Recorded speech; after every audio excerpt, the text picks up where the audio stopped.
ಇನ್ನು ಲೋಕಸಭೆಯಲ್ಲಿಂದು ಪರೀಕ್ಷಾ ಬಿಲ್ ಮಸೂದೆಯ ಚರ್ಚೆ ಸದನದಲ್ಲಿ 6 ಗಂಟೆಗಳ ಕಾಲ ಚರ್ಚೆಗೆ ಅವಕಾಶವನ್ನ ಕೊಟ್ಟಿದ್ದಾರೆ ಸ್ಪೀಕರ್. ಸತತ 6 ದಿನಗಳ ಕಾಲ ಸದನದಲ್ಲಿ ಗದ್ದಲ ಕೋಲಾಹಲಗಳಿಗೆ ಸಾಕ್ಷಿಯಾಗಿತ್ತು.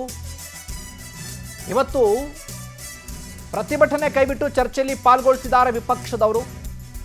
ಸ್ಪೀಕರ್ ಓಂ ಬಿರ್ಲಾ ಮನವರಿಕೆ ಬಳಿಕ ಚರ್ಚೆಗೆ ಒಪ್ಪಿಗೆಯನ್ನ ಕೊಟ್ಟಿದ್ದಾರೆ. ಪ್ರಶ್ನೆ ಪತ್ರಿಕೆ ಸೋರಿಕೆ ತಡೆಗೆ ಪರೀಕ್ಷಾ ಬಿಲ್ ಮಂಡನೆ ಮಾಡಿತ್ತು ಕೇಂದ್ರ ಸರ್ಕಾರ.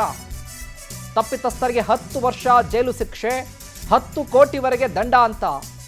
ಹಾಗಾಗಿ ಲೋಕಸಭೆಯಲ್ಲಿ ಇವತ್ತು ಪರೀಕ್ಷಾ ಬಿಲ್ ಮಸೂದೆಯ ಚರ್ಚೆ 6 ಗಂಟೆಗಳ ಕಾಲ ಚರ್ಚೆಗೆ ಅವಕಾಶವನ್ನ ಮಾಡಿಕೊಟ್ಟಿದ್ದಾರೆ ಸ್ಪೀಕರ್ ಅವರು. ಹಾಗಾಗಿ ಪ್ರತಿಭಟನೆ ಮಾಡ್ತಾ ಇದ್ದಂಥ ವಿಪಕ್ಷದವರು ಚರ್ಚೆಯನ್ನ ಮಾಡೋದಕ್ಕೆ ಸಜ್ಜಾಗಿದ್ದಾರೆ. ಯಾಕಪ್ಪ ಅಂದರೆ ಪರೀಕ್ಷಾ ಬಿಲ್ನಲ್ಲಿ ಏನೇನಿದೆ, ಸಾರ್ವಜನಿಕ ಪರೀಕ್ಷೆ ಅಕ್ರಮ ಎಸಗಿದರೆ 10 ವರ್ಷಗಳ ಕಾಲ ಶಿಕ್ಷೆ ಆಗುತ್ತೆ. ಪ್ರಶ್ನೆ ಪತ್ರಿಕೆ ಸೋರಿಕೆ ಅಕ್ರಮ ಎಸಗೋರಿಗೆ 50 ಲಕ್ಷವರೆಗೆ ದಂಡ ವಿಧಿಸಲಾಗುತ್ತೆ. ಈ ಕೃತ್ಯದಲ್ಲಿ ಭಾಗಿಯಾಗುವ ಮಾಫಿಯಾ ಗ್ಯಾಂಗ್ ಸಂಸ್ಥೆಗೆ ಭಾರಿ ದಂಡವನ್ನು ವಿಧಿಸಲಾಗುತ್ತೆ. ಸುಮಾರು 10 ಕೋಟಿವರೆಗೆ ದಂಡವನ್ನು ವಿಧಿಸುವಂಥ ಬಿಲ್ನಲ್ಲಿ ಪ್ರಸ್ತಾಪ ಮಾಡಲಾಗಿದೆ. ತ್ವರಿತಗತಿಯ ಕೋರ್ಟ್ ಮೂಲಕ 3 ತಿಂಗಳಲ್ಲಿ ಶಿಕ್ಷೆಯನ್ನು ಜಾರಿ ಮಾಡಲಾಗುತ್ತೆ.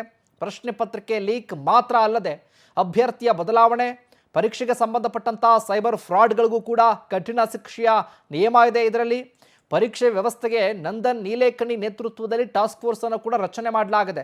ಈ ವಿಚಾರಕ್ಕೆ ಸಂಬಂಧಪಟ್ಟ ಹಾಗೆ ಚರ್ಚೆಯನ್ನು ಮಾಡೋದಕ್ಕೆ ಸ್ಪೀಕರ್ ಅವರು 6 ಗಂಟೆಗಳ ಕಾಲ ಅವಕಾಶವನ್ನು ಮಾಡಿಕೊಟ್ಟಿದ್ದಾರೆ.